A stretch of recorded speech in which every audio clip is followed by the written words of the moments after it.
यथाकाशस्थितो नित्यम् वायुः सर्वत्र गोमहान् तथा सर्वाणि भूतानि मत्स्थानीत्युपधारय।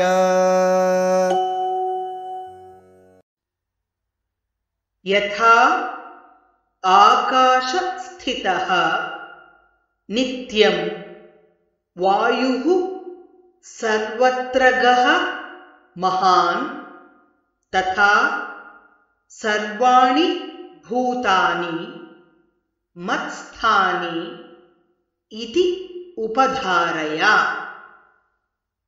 यथाकाशस्थितो नित्यम् यथाकाशस्थितो नित्यम् वायुः सर्वत्र गोमहान् वायुः सर्वत्र गोमहान् तथा सर्वाणि भूतानि तथा सर्वाणि भूतानि मत्स्थानीत्युपधारय मत्स्थानीत्युपधारय।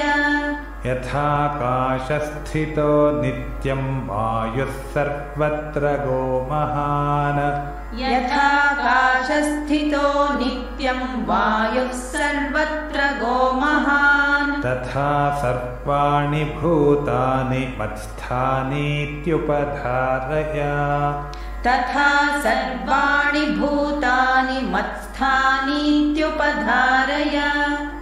यथाकाशस्थितो नित्यं वायुः सर्वत्र गोमहान् तथा सर्वाणि भूतानि मत्स्थानीत्युपधारय यथाकाशस्थितो नित्यं वायुः सर्वत्र गोमहान् तथा सर्वाणि भूतानि मत्स्थानीत्युपधारय।